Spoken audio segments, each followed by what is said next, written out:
তো হাঁটু ব্যথা অত্যন্ত কমন একটি সমস্যা বাংলাদেশে, যেটা অপেক্ষাকৃত বয়স্ক মানুষের মধ্যে খুব বেশি কমন। পুরুষ এবং মহিলা উভয়েই হাঁটু ব্যথাতে আক্রান্ত হতে পারেন।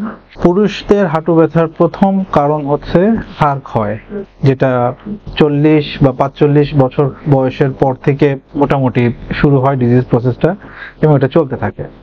পাশাপাশি মহিলাদের হাড় ক্ষয়ের পরিমাণটা একটু বেশি হয়, স্পেশালি মেনোপজের পরে বা মাসিক বন্ধ হয়ে যাওয়ার পর যে হাড় ক্ষয়ের মাত্রাটা বেড়ে যায়, তখন হাঁটু ক্ষয় এবং সেই সাথে সমস্ত শরীরে ব্যথা, কোমর ব্যথা, হাঁটু ব্যথা এগুলো খুব তীব্র আকার ধারণ করে।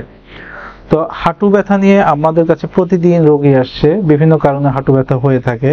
অনেক সময় আঘাতজনিত কারণে হাঁটু ব্যথা হতে পারে, লিগামেন্ট ইনজুরির কারণে হাঁটু ব্যথা হতে পারে। এই কারণগুলোর মধ্যে সবচেয়ে বেশি যে কারণে হাঁটু ব্যথার রোগীরা আমাদের কাছে আসেন সেটা হচ্ছে ডিজেনারেটিভ চেঞ্জ বা অস্টিওআর্থ্রাইটিস, যেটাকে আমরা বলি আমাদের মেডিকেল ভাষায়, এবং সহজ বাংলা ভাষায় যেটাকে বলা হয় বাতের সমস্যা। হ্যাঁ, আমরা যারা আছি তারা বাতের সমস্যা বলতে যেটাকে বুঝি, এটা আসলে one kind of degenerative change, হ্যাঁ, যেটাকে আমরা আমাদের মেডিকেল টার্মে বলে থাকি হাড় ক্ষয়। সো এই হাড় ক্ষয় আসলে একটি ন্যাচারাল প্রসেস, বিশেষ করে মহিলাদের জন্য।